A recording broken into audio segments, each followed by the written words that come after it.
ancestors' diets were rich in the essential vitamins, minerals, and phytonutrients needed for optimal function. But today, thanks to declining soil quality, a growing toxic burden, and other challenges in the modern world, most of us are not getting enough of these critical nutrients. That's why I created Adapt Naturals. It's a supplement line based on the principles of evolutionary biology and modern research that closes the nutrient gap so you can feel and perform your best.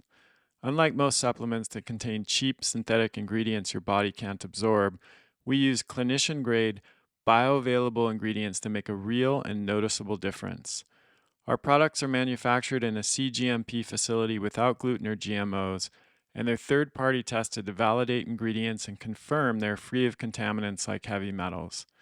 We have a full range of products from the most advanced multivitamin and phytonutrient formula on the market to a blend of 8 organic superfood mushrooms, including reishi, chaga, and lion's mane, to a one-of-a-kind fish oil with bioavailable forms of curcumin and black seed oil. Our newest product is BioVail Colostrum Plus, a blend of cold-processed colostrum from grass-fed cows, lactoferrin, and beta-glucan. These ingredients nourish the microbiome, fortify the gut, skin, and other barriers to keep pathogens, toxins, and other foreign substances out, fine-tune immunity to prevent hyperactive or inappropriate responses, and support the gut and immune system in numerous other ways. BioVail Colostrum Plus provides a powerful yet natural and safe way to protect against seasonal threats, balance and calm the immune response, and rebuild a healthy gut ecosystem. Head to adaptnaturals.com to learn more and start feeling and performing your best. Hey everybody, Chris Kresser here. Welcome to another episode of Revolution Health Radio.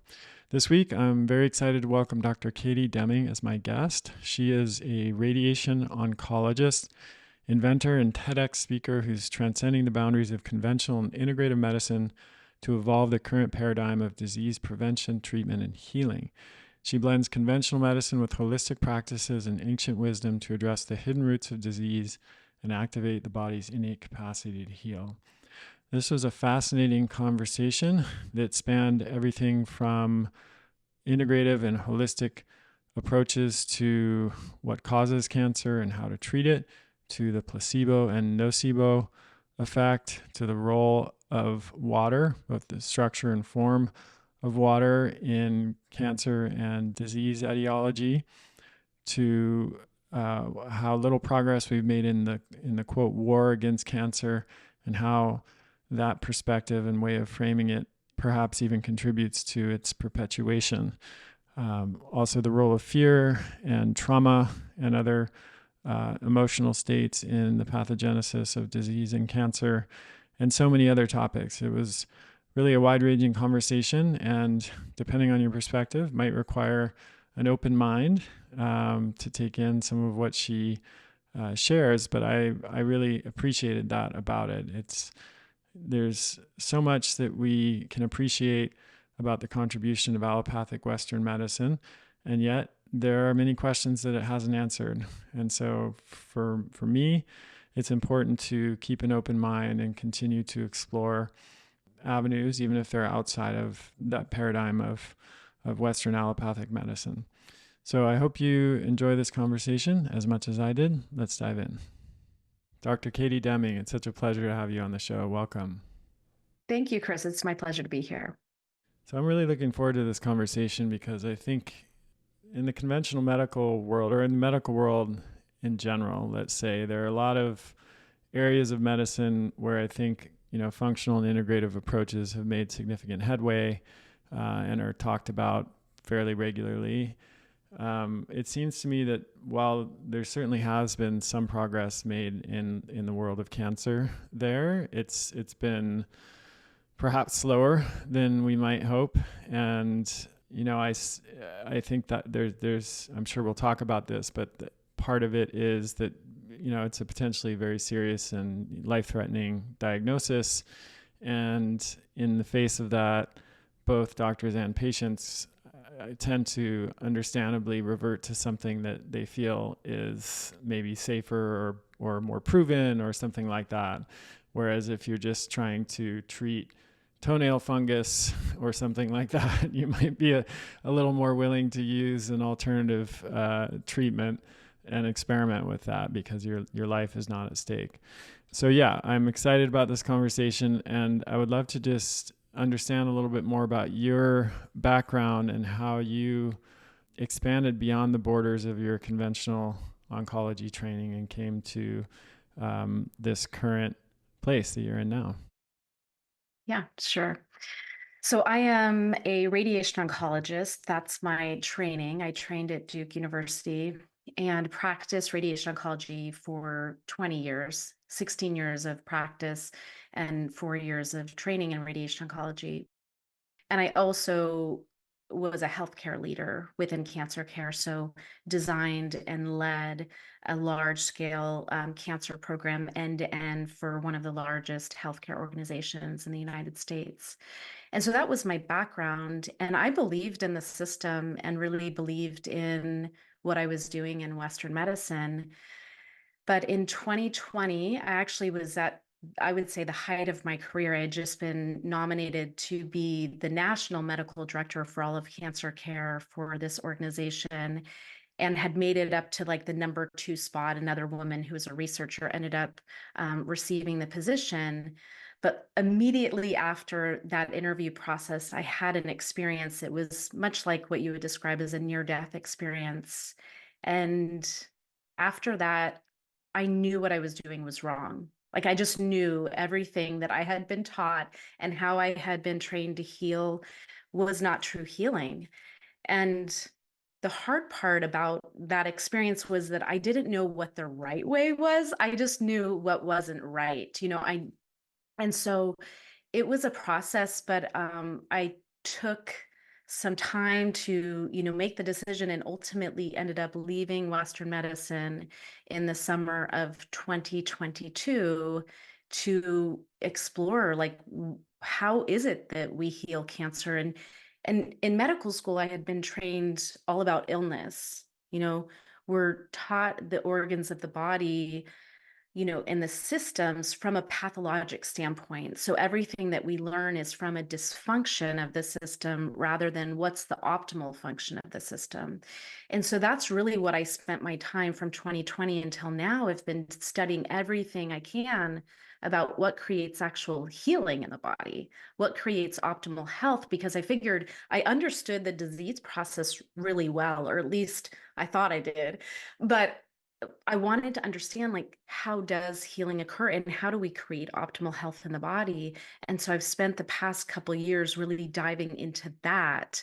And that is what now informs my practice is that the interesting thing is that I don't think cancer is that different from other illnesses. In fact, they all stem from similar issues that we are doing as a society that we think is okay, but is in truth eroding our health. And cancer is just one of the conditions that results from this way of life that we've adopted. And so really focusing on that. And of course, still like to care for people with cancer, but I'm realizing that the principles that I've learned are universal and really can help people heal from many different things. So, what do you think, if you've looked into this in any depth, the sort of split is with genetic and environmental causes with cancer? And, this differs from disease to disease. Some diseases or conditions like schizophrenia, for example, are known to have a very significant genetic contribution. It doesn't mean that if you have the genes, you'll develop it, but they've done studies of identical twins, and they find, there are ways of determining what the relative contribution of genes is.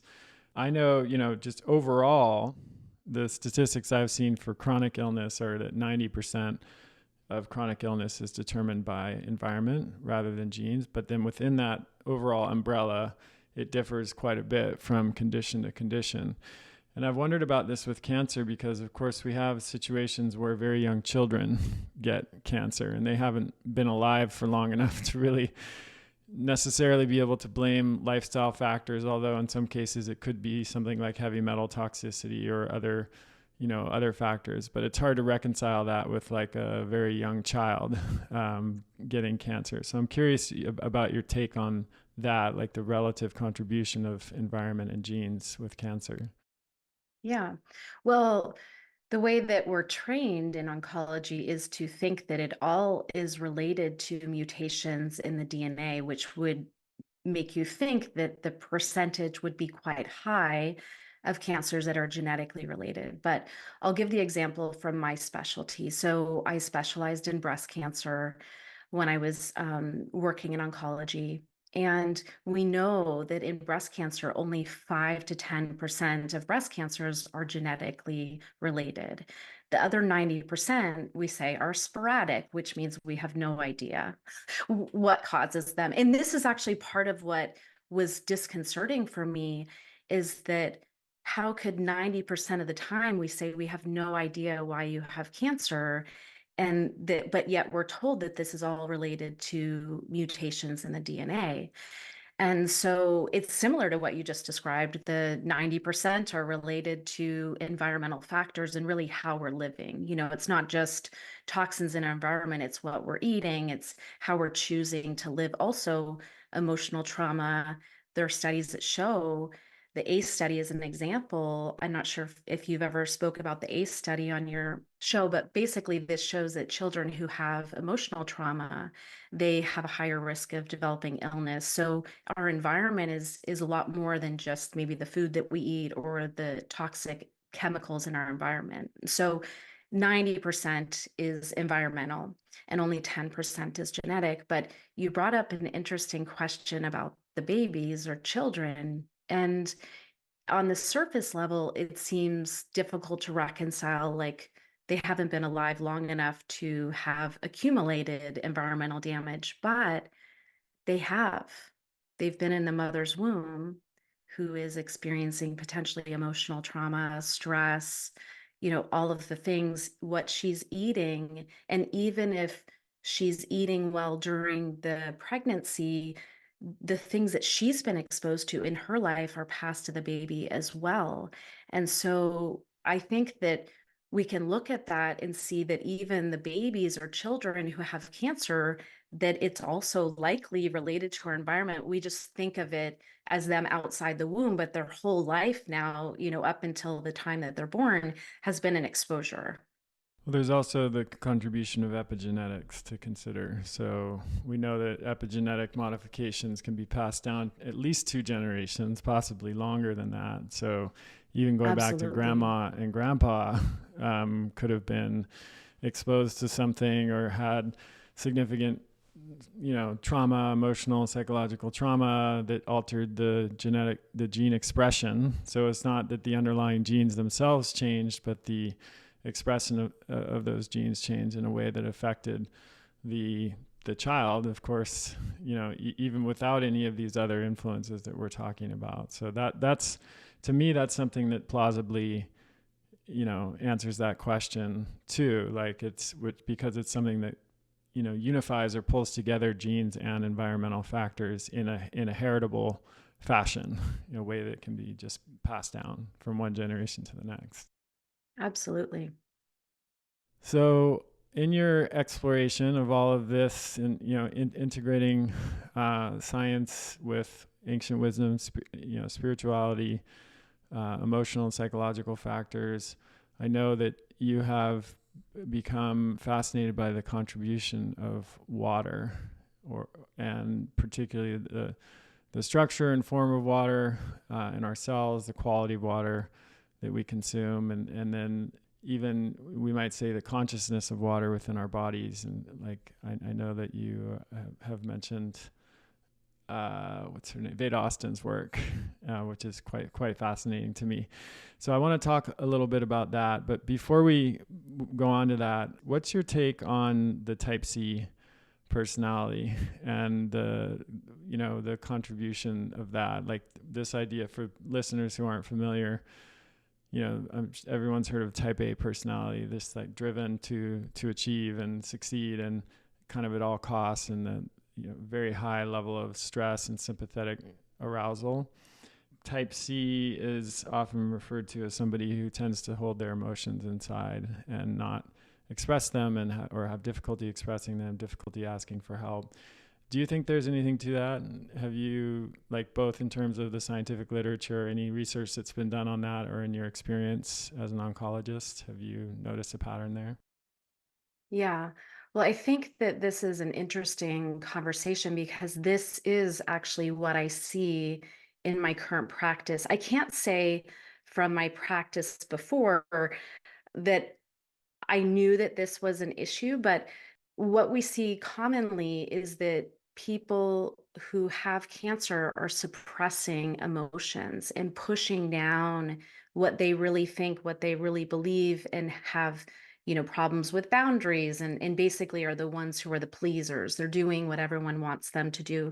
And particularly in my breast cancer practice, I saw a lot of that. I just didn't know, why is that these women tend to be the ones who are pushing down their own needs and their own emotions. But now, as I understand the role of emotions in illness better, it makes sense because basically they're pushing down and then they're holding these emotions, which are a frequency in their body that ultimately are affecting the functioning of their cells. And so, for sure, this is part of I think all illness is related to our emotional well-being as well. And if you look at the radical remission data from Kelly Turner, so these are, she basically studies people who have cured themselves of their illness without what we would consider appropriate treatment. And what they found is that there are 9 factors that these people do in common. And so it's not causation. So we don't know that these are the things that cause them to cure themselves, but they're common among all of these people. And 2 of the things are related to emotions. And one is releasing trapped emotions or emotions related to past trauma. And the other is fostering or facilitating more positive emotions and helping people move out of negative emotional states. And so people who are suppressing their emotions, even though on the surface it may look like they're coping well, they're basically carrying that in their body and it has a physical imprint and effect. Yeah, I think there's, I mean, I've had several conversations with patients in my own practice. I, of course, don't treat cancer, but I've seen many patients who have cancer that we're providing support for, adjunctive support for, and patients who, through their own research and even sometimes just self-reflection and awareness, have identified, that pattern in themselves. I think the challenging thing for a lot of these folks, and even for me as a clinician, just sitting with them, is walking the line between recognizing that and taking ownership of it and taking responsibility for it, and sliding into blame, guilt, and shame and self-recrimination, and this idea of, like, this is my fault. I made myself sick. I'm to blame for this, and that then, of course, can interfere with the recovery process because it just perpetuates the cycle. So I've found that it's a very delicate line to tread in discussing that with patients and even introducing that as a concept, because people, understandably, their defenses can, go right up with any suggestion that it was, they might have played a role, unconsciously or unwittingly in that disease process. So how have you approached that with patients, or have you noticed that same thing? Yes. Yeah, absolutely. So this is one of the things that I've noticed as I talk about emotions is people worry that I'm saying that they cause their illness, and absolutely not. That is not what I'm saying or I think any other practitioner. It's just recognizing that our emotions are related to our physical health and that we're all exposed to emotional trauma. If you look at the world around us, let's just look at the past few years since 2020. As a collective, we've experienced a trauma, an emotional trauma from everything that we've been through. And so it's not that something's wrong with you, it's that you're a human being and humans are emotional beings. And so, and the way that we cope with emotions is basically ruled by our subconscious. we're programmed between ages 0 and 8, our subconscious mind is, with the things that we see, and we don't know good from bad in the subconscious mind. It basically just records it, and then we're programmed with those patterns. And what happens is that you may not even be aware that you're doing some of these things emotionally, like suppressing or, um, you know, basically holding negative emotions. And so a lot of the work that I do with clients around emotional trauma or helping with suppressed emotions is actually subconscious work. And so I have a couple providers who do different types of subconscious work. Psych K is one of them, who Bruce Lipton talks a lot about that particular modality. And that can be quite effective. And so I think part of this is just normalizing. Like, there's nothing wrong with you if all of us have emotional trauma, emotional things that can be healed. But I see it as an opportunity. Like, there's more than just the physical stuff. There's these other pieces that if you're willing to go there, we can impact your physical health in ways that you may not have thought possible, and that there are ways to do it without having to talk and bring up the trauma and really re-traumatize people. So that's the way that I'm approaching it in my practice. But you're absolutely right that it can be a tricky line to walk. And I think my approach is really just having compassion and saying this is just part of the human experience for all of us. Yeah, absolutely. I think those are two ways that I look at it as well. And one is this word responsibility is interesting if you break it down. It means the ability to respond. Whereas I think responsibility, the general connotation is like, it's my fault. If someone says I'm responsible for this, it's like my fault, my obligation. But really, the root of the word is ability to respond. So it means acknowledging what is and then responding in an appropriate way in that moment, which doesn't need to include blame and shame and all of the other stuff that tends to go along with it. The other part is just recognizing, as you I think just alluded to, that we're none of us exist in a vacuum. We're part of a system, and that system influences us in many different ways, and some of which we have control over, and many of which we don't. From all of our early in utero influences that you mentioned before, like what was happening with mom when we were in the womb, to our very early childhood influences, to environmental exposures, to toxins, the food we were fed when we were growing up. Even how we learn to process our own emotions generally comes from that early childhood developmental environment, and is not something that we really particularly had a say in or control over. Whether or not we were victims of abuse, emotional, psychological, physical, sexual, whatever, when you put all that together, again, it doesn't mean that we can't take responsibility for what happened and respond to it in an appropriate way, but it does mean we're not to blame for all of those influences and how they might have impacted our health. So I in conversations like this, it's important to me to put this all out there, because I want people to understand that where we're coming from, and not the place of, if you have cancer, it's your fault because you did something wrong.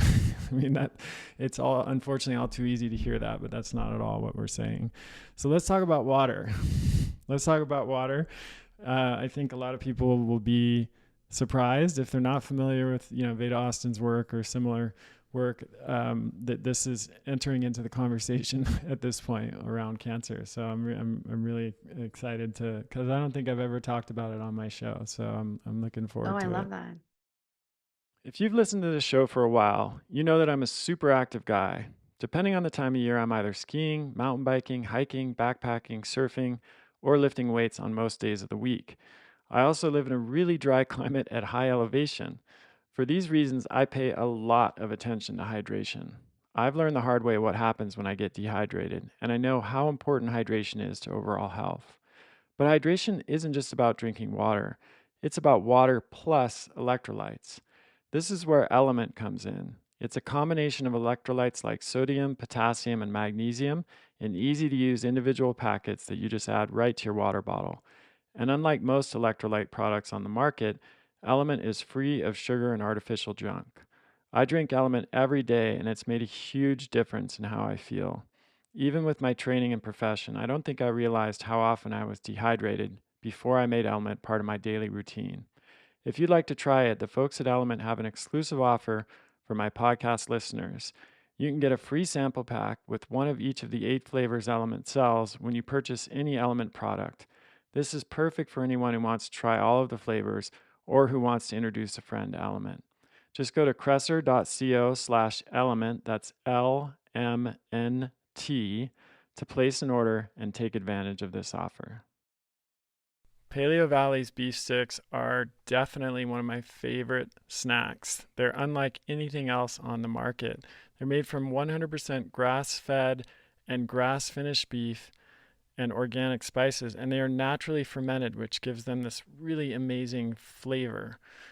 In fact, they were recently voted in Paleo Magazine as one of the top snacks of the year. One reason I love Paleo Valley is that they're committed to making the highest quality whole food products that are free of junk ingredients. They're compact and easy to take on the go, especially when I'm out in the mountains and away from civilization. Go to paleovalley.com/Chris and use the code Kresser15 to get 15% off. Okay, so I'm going to back up just a little bit and kind of explain how I came across it so that then you can understand how this has become really an important part of my work.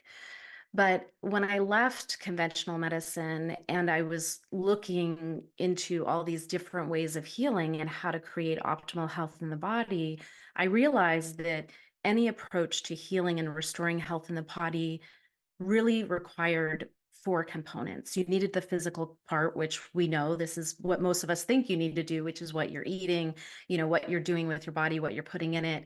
But the other parts were that you needed to have emotional and mental and spiritual components to the healing. And that became just really clear to me that it needed to be this holistic approach. But I didn't totally understand why. Like, I mean, I understand that we're human beings and we're not just machines. So it made sense that you needed these other parts, but there wasn't like a science that could help me unify this and understand why we needed these different components. And so I'll tell you a story, and I think you'll appreciate this because you're a mountain biker, right? Mm-hmm. Is that, yeah. Okay. Yep. So I part of me leaving Western medicine actually resulted in my divorce because my husband wasn't on board with that. And that's part of why it took me a couple of years to make that decision. But anyway, recently I was dating a gentleman who had been a professional cyclist. He was now retired, and he had heart failure when he was 50. And he was still racing actually at the time when he had heart failure. And the month before he was diagnosed with heart failure, he had won the state championship for Georgia as a master, as a age 35 and older, and also in the Pro 1-2 category. And then a month later, he was diagnosed with heart failure to the point where his ejection fraction was 15%, which for your listeners, a person with an ejection fraction of 15% usually can't get out of bed and walk to the bathroom and basically could die at any moment, let alone walking to the mailbox. And I, for the life of me, could not understand how could someone be racing a bike and winning professional races in heart failure at this level. And I just like couldn't reconcile it in my brain. And I came across Tom Cowan. I had seen like a keynote of his. And so I went to his website just to look at what else he had. And Dr. Tom Cowan is a medical doctor who, is quite well known in kind of in the COVID era. But when I went to his website, what caught my attention is that he had a book called Human Heart, Cosmic Heart. And the first thing that was written about the book was that the heart is not a pump. And I was like, oh my goodness, I got to read this because maybe it explains why Steve could have been cycling and racing at this high level. And the only symptom that he had was maybe a little bit of shortness of breath when he pushed himself past 100%, which who wouldn't be short of breath, right? But no other symptoms. And so as I read this book, what Dr. Cowan describes is that the circulation of the blood is not related to the heart as a pumping mechanism, but rather related to the fourth phase of water. And the fourth phase of water is something that has been described by Professor Jerry Pollack out of the University of Washington. And basically, I'll just describe the experiment to give your listeners a concept of this. But basically, you can imagine a beaker of water, like so, just like a big bucket of water. And in the bucket of water, they had like a tube. So imagine like a test tube that's open on either side so water can flow through it. And it's just basically they suspended this tube in the water. And what they found was is that the water started moving through the tube, like there's just like a whole bucket full of water, but in this tube, the water started moving in one direction. And then they took the bucket and they put the bucket in a lead box. And when they put in the lead box, like the water didn't flow. And then they brought it out, and again, this water's flowing. And they're like, what is going on here? There's no energy source that we can see. It's not like a battery attached to this water. Why is it moving in one direction? And basically, Dr. Pollack's work, his whole life work is really about this, what he describes as the fourth phase of water. And what's happening is that on that test tube, the test tube is a hydrophilic surface, which means it's just water loving. Hydrophilic means water loving. And basically, a lining of structured water, which is more like a crystalline form of water, lines that test tube, and it actually creates a charge differential between the rest of the water. And so then the water starts moving. And basically, his research explains that we think of three phases of water. So liquid, which just regular water that we would think about, ice as a solid, and then steam as a vapor. But what he describes is that there's this fourth phase of water that occurs, and it has really unique properties, and it's more like a crystalline form. It's almost like a jello-like form.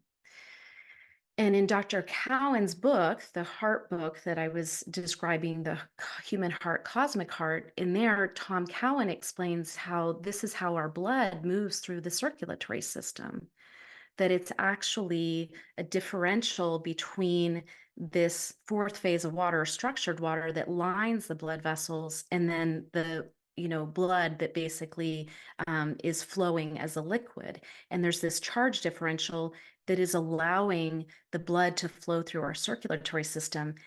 And actually, this makes so much sense physiologically, although it goes against everything that I had been taught. But, we think about the heart. If the heart was really responsible for pumping the blood through the body, then basically, the heart pumps the blood through the aorta, into the arteries and then to the capillaries, where basically it slows down and almost stops to release oxygen into the tissues and absorb CO2 and then come back up to the heart. But if the heart is the pump, how does it go from stopped in the capillaries to moving again back up to the heart? And so when I started to understand this, the fourth phase of water, it made so much sense from a physiologic standpoint. And it also explained this phenomenon that I was seeing that didn't make any sense to me in Steve, who basically, was functioning at such a high level with heart failure. And now I was like, okay, I can see how that could happen because the water can still allow the blood to move through the circulatory system. And Tom Cowan also has another book that's called Cancer and the New Biology of Water. And that's where I started to put it together with cancer and the water. But basically, what he describes is that in the cells of our bodies create this structured water within our cells. And that is the optimal structure of the water. And when the water is structured, it basically allows for the proper functioning of our cells. And a very healthy cell would be one that has this structured water within it. And this ties actually to metabolism. So it turns out that ATP is related to the structuring of the water in our cells. And when you have mitochondria that aren't functioning properly, which basically everyone's talking about mitochondria now, right? So mitochondria are really the foundation of our health. But mitochondria are responsible for creating the ATP, and the ATP is responsible for actually the structuring of the water in our cells. And when we don't have enough ATP production, either because the mitochondria aren't functioning properly, or we don't have the proper nutrients, or we have toxins in our cells, basically the structured water starts to diminish in the cell, and the cells become hard. They lose their charge, which normally cells are, have a nice negative charge across them. And this is really what cancer is. And those cells also start using a different form of metabolism from the normal oxidative phosphorylation used by the mitochondria, and they start doing anaerobic glycolysis. And that's why cancer is basically pulling sugar from everywhere it can, because it literally can only use glucose in anaerobic glycolysis. And also, anaerobic glycolysis creates much less, like I think 1/9 of the ATP of the normal oxidative phosphorylation. So then it's basically pulling it, it becomes a parasite on the body. And when I read this, I was like, this makes so much sense for everything that I know physiologically about cancer. And then I started thinking, well, what about the emotional component? What about the mental component? And this is where, Veda Austin's work comes in. So Veda Austin does water crystallography and posts beautiful photos on her Instagram and other sites of basically showing that consciousness, or our thoughts, can be recorded in the water. The water has memory and is alive. And so our thoughts are important. And this is why the mental component of healing is so important, because our thoughts impact the ability of the water to structure. And if we're holding thoughts that are negative, it basically can disrupt that structure of the water in its optimal form. Can you give some examples of Veda's work? Because it's really quite fascinating, and I think it will help people understand, what you're Sure. talking about a little bit more, like what Yeah. she actually does with water, and then what the results are. Yeah. So recently I just saw on her site, she basically takes water and freezes it to see the crystallography of what the structure of the water looks like. But one of the posts that I saw recently was there was a pregnant woman who was about to get an ultrasound of her baby. And so she took a sip of water from a glass, and then Veda basically froze that water. And what Veda posted was a photo of the crystallography of the water alongside the ultrasound photo of the woman's baby. And basically, they looked the same. That this woman, the water that she drank from before having that ultrasound and thinking about her baby, created a picture of the baby in the water. So like that's one example. Another one was her son was you know, there's I think actually another piece of body of work that's important to mention in this is Emoto's work. So Emoto was a Japanese scientist who studied the effects of emotions on water. And one of the things that he found was if you express loving words on water, it would show a beautiful, like, snowflake like pattern. So beautiful crystallography. But if you said hateful things to the water, it showed, very, very disorganized structure.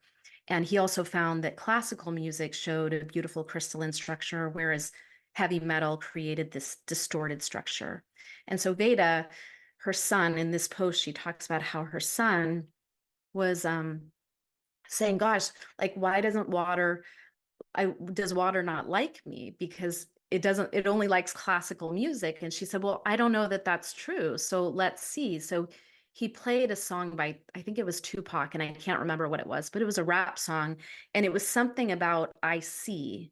And then they froze the water after playing the water, playing the song with the water. And basically the crystallography showed an eye. Yeah, amazing. I know she's also done. She's put a petri dish of water next to her bed at night, and then frozen it in the morning to find pictures in the water of images from dreams that she's had. So this is probably a good point to pause and say, a lot of what we're talking about exists on outside of the realm of current Western, paradigm of understanding science, which I have deep respect for. I imagine you do as well from your conventional training, that, there's a lot of things to admire about allopathic Western science, and a lot of things it gets right, and a lot of contributions that it's made. I often say if I get hit by a bus, I definitely want to be taken to the hospital. Like LASIK's, surgery is pretty amazing. We're starting to, the advances that have, antibiotics and other things, of course, have not been without their downsides and negative consequences. But I think it's very safe to say that, Western allopathic medicine has improved our lives in numerous ways. And that peer-reviewed published research is a valuable piece of that equation, verifying results and doing it in that particular way. And for me personally, I imagine for you as well, given the transition that you've made, it doesn't answer all questions. And there are lots of things that we don't understand through that lens, or that lens has not yet been able to explain.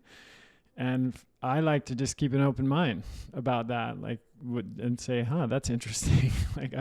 That doesn't really fit into my current existing mental map or paradigm. So either that map is not correct yet, or not complete, or there's, perhaps this thing that I'm looking about, there's nothing to it. But I'm just curious how you have reconciled that in your own journey, as you've made this transition from exclusively or mostly allopathic, radiation oncologist, to someone who's looking at the structure of water.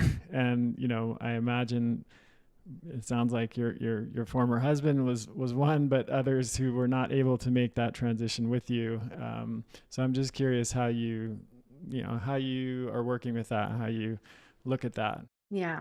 Well, I think this comes back to that experience that I had in 2020, where when, people who have near-death experiences and see what's beyond this often come back with very different perspectives. And there are two things that I really had conviction of when I, experienced that. The first one was that I knew there was something wrong. And I had a sense, I had this dis-ease about my practice for a couple of years, where I was like, something's just not quite right.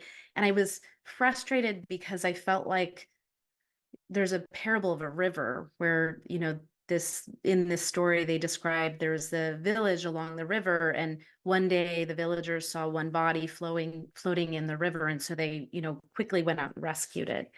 And then the next day there were two bodies. And so then they, went out and they rescued those. And every day there was double the amount of bodies. And so this village by the river became very organized, and they had rescue teams and all of these boats and this very complicated system of rescuing. And the village elders were praising the village people for doing such a good job rescuing these people out of the river. And I heard this at a meditation retreat, probably in 2016 or something. And I was like, this is Western medicine. We are just lifting people out of the river, but what is happening upstream? And also, why aren't we helping them when they get them onto dry land to make sure they don't fall in again? Right. And so I had this sense that something was wrong, but then that experience basically made me realize something really is wrong. I don't know what the solution is, but the other thing is, and this comes from that experience, but also having been with, I've cared for 5,000 patients in my career, and, about 40% of my practice was palliative, which means people die. And so I've been around a lot of death. And I know that when people get close to the end, they say things like, I wish I had just been true to who I was. I wish I had listened to that voice inside.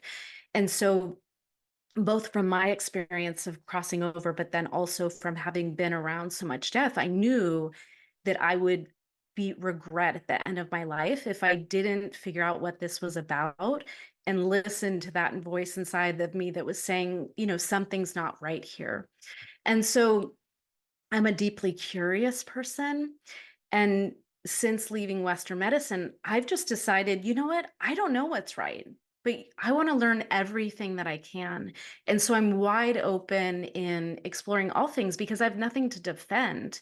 And I actually think my move of really leaving Western medicine completely was a gift, because it allowed me to be open to other possibilities that I probably wouldn't have been able to see if I was really tied into that structure and my, safety and security relied on it. and reputation, and the way that you're perceived amongst your peers, and all of that is, Absolutely. I know Tom Cowan, and he's been on the show, and I've known him for many years. So I lived in the Bay Area, and he was actually our family physician for a number of years. And I saw him. I mean, he was always certainly on the periphery, at least as an anthroposophic physician. That's not a typical conventional paradigm.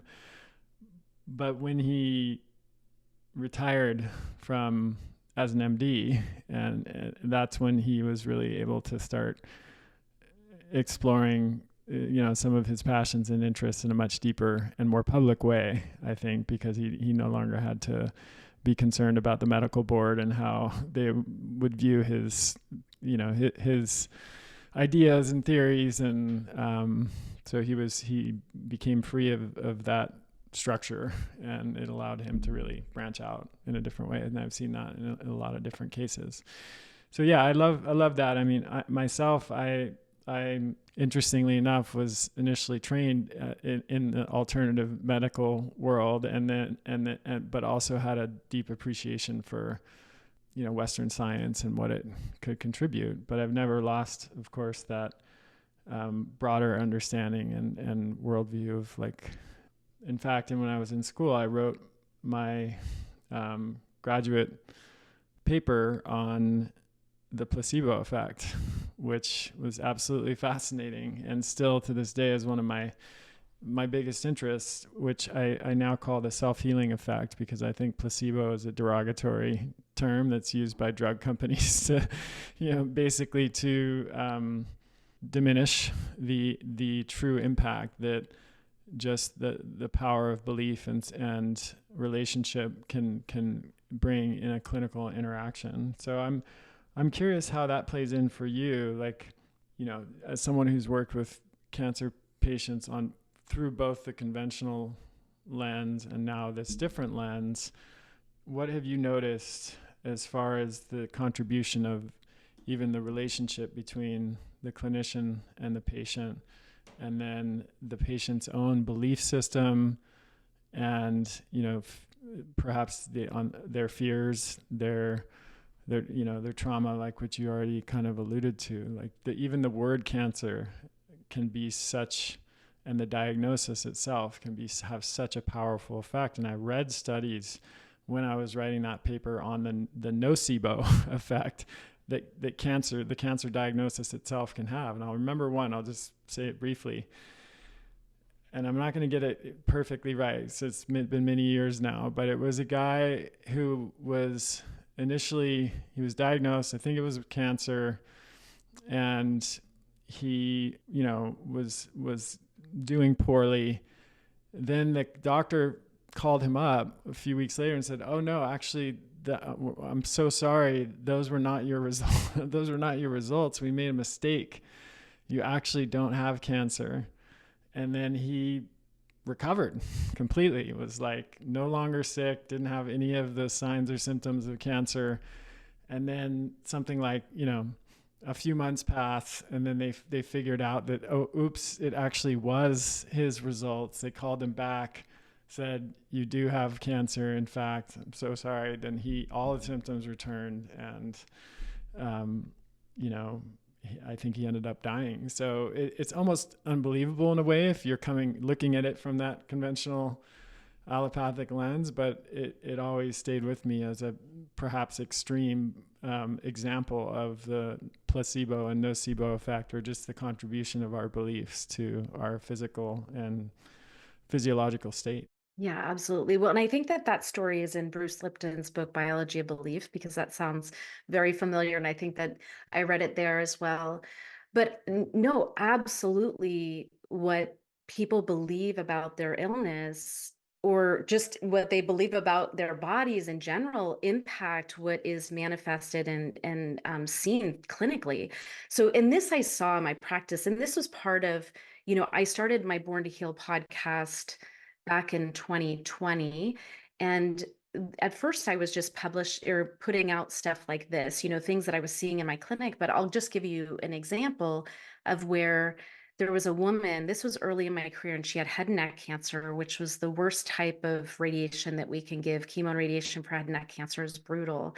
And so the, consults like 90 minutes or 60 minutes of it, I'm going over side effects associated with the treatment. And she was so sweet. She was like, Dr. Deming, I know that you believe all of that. And I know that that's what you see with most of your patients, but I'm telling you, that's not going to happen to me. And I was like, oh, you're so sweet. As long as you heard me, that's fine. If you want to believe that, whatever. And I was just kind of thinking in my mind, like maybe she's in denial. And then she went on to basically defy every expectation that I had about her during her treatment. And, the things that I would have expected, she would have those side effects, but she would have them like 3 weeks later than I would have expected them to occur in the treatment. And they would be way less. And she just had this amazing, amazing experience with her radiation that should have been horrific. And she saw it as a gift the whole time. And she kept telling me, God's with me and you work for God. And she just had this belief that was unshakable. And I would never, never forget her. And then I would have patients who had like stage 0 breast cancer and really should have had no side effects associated with the treatment. And when they come in, they would tell me, I'm the one who has all the bad side effects. I'm always in that 1% that's going to have the things that you don't expect. Sure enough, they would be having worse side effects than someone who was having way worse treatment.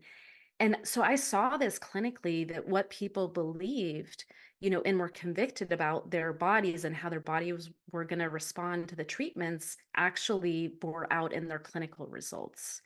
So that I definitely saw. And then, you know, for a long time as a radiation oncologist, I didn't ever love radiation. I went into it because I love the patients and I love that intimate interaction of being with people at a time that's so real, because cancer is so scary and it's so intimate.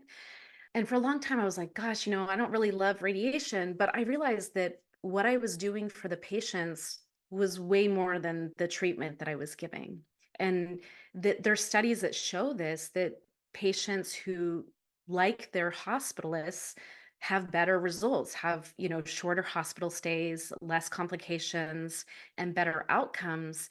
And also there was a recent one with female surgeons. And, I'm not dissing my male colleagues, but women tend to have like a little bit more nurturing effect. And there was a study there about women surgeons having better outcomes, even though technically the skill level is the same. And I think that there is this piece of connecting and trusting your doctor. And also what I believe, this is also in the placebo data, that what the doctor believes about what's going to happen for the patient can impact the outcomes. There are studies that show that if the doctor thought that the treatment was going to work, even if it was a placebo, the patient had an effect.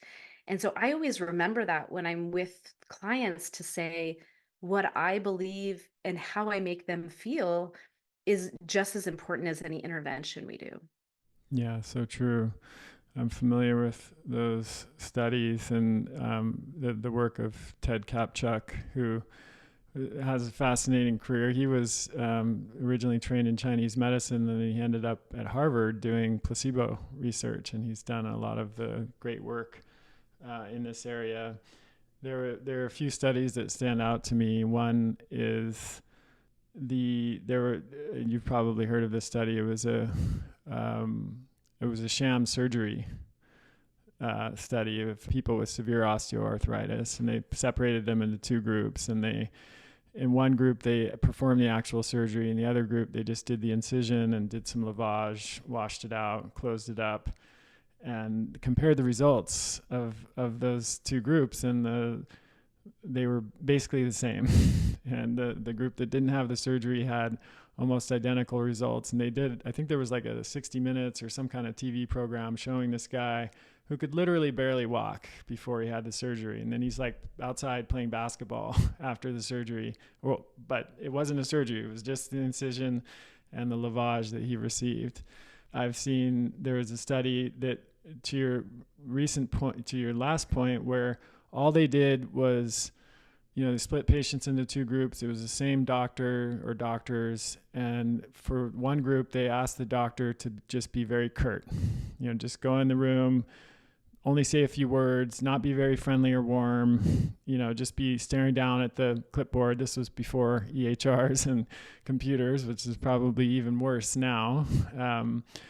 And not really engage or make a connection with the patient at all. And then the next, the other group, the doctor was very warm and really made an effort to make eye contact and connect with the patient. And then they followed the patients for some period of time. And guess what? No big surprise. The patients who had the warm and kind interaction with doctors fared much better than the patients who had the curt interaction. And then the last one, which is again almost unbelievable if you don't understand, if you haven't seen all of the other research, was out of Japan, and it was a group of teenage or high school students that had a pretty severe poison ivy allergy, and they blindfolded them and they rubbed one arm with poison ivy and the other arm with like an oak leaf or something totally benign.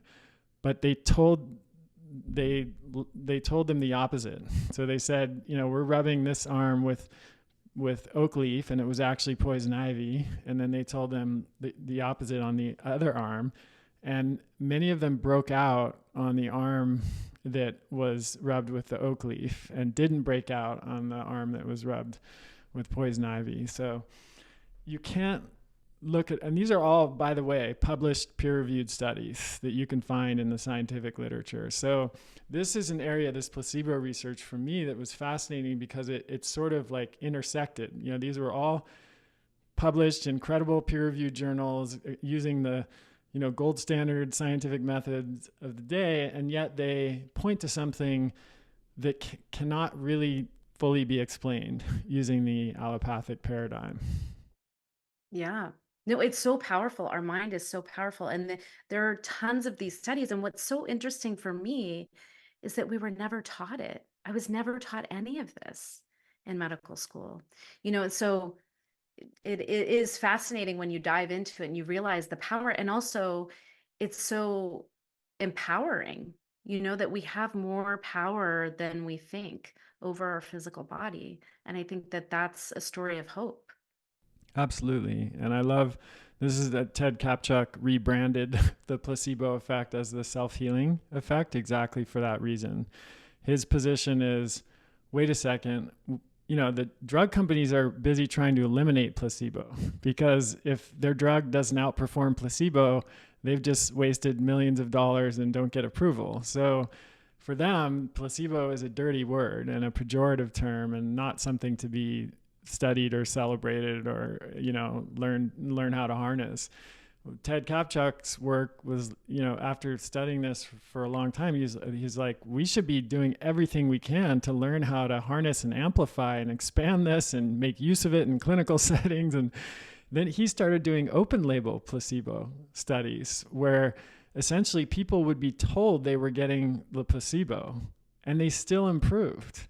And that was like, we still don't even really fully understand why that is, but even just the kind interaction and the participation in the study and being told, I think what it is, my guess is that being told that they're on the placebo and they still get better, they start to believe in themselves and their own capacity for self-healing. So I think there's so much to this in your work. And looking at this is like, that's the message of hope, is like, kind of going back to how we started with blame and shame and guilt, is like, no, it's not about that. It's about recognizing our capacity to respond in a powerful way and to influence the trajectory of our life or our death. In some cases that might be what happens, but the trajectory can look really different toward death with that kind of mentality than it does with the mentality of like, I'm a victim and there's nothing I can do. Yeah. Well, and, I think of cancer or any illness is really a crisis, and crisis in Chinese is two symbols together. And the first symbol is danger, which makes sense, but the second symbol is opportunity. And I think illness is just an opportunity to do something different, to create a different result. And I think I love that you talk about these things on your podcast, because the more people that understand this and know this can take their power back and really recognize that I'm an agent of my own healing. Healing comes from within. And yeah, I love that. Great. Well, thank you so much for this conversation. It's been fascinating. I know the listeners are going to get a lot out of it. Where can they learn more about your work and what you're up to? Sure. So I'm relaunching my podcast, which is Born to Heal with Dr. Katie Deming, on February 13th. And actually, we'll be starting with sharing my journey of leaving Western medicine. And then my first interview is with Dr. Pollack, who did this research, and also Tom Cowan. And I have been also talking, and he will be on my podcast as well. So my podcast is a place. And then I'm also hosting a workshop on understanding water and its influence on our healing on March 5th. You can find out more information about that at katiedeming.com. And that's KATIEDEMING, right? That's right. All right. Well, thanks again, Katie. Appreciate it. And thanks for the great work you're doing in the world. Yeah, thank you. It's my pleasure to be here. That's the end of this episode of Revolution Health Radio. If you appreciate the show and want to help me create a healthier and happier world, please head over to iTunes and leave us a review. They really do make a difference. If you'd like to ask a question for me to answer on a future episode, you can do that at kriskresser.com/podcast question. You can also leave a suggestion for someone you'd like me to interview there. If you're on social media, you can follow me at twitter.com/kriskresser or facebook.com/kriskresserlac. I post a lot of articles and research that I do throughout the week there that never makes it to the blog or podcast, so it's a great way to stay abreast of the latest developments. Thanks so much for listening. Talk to you next time.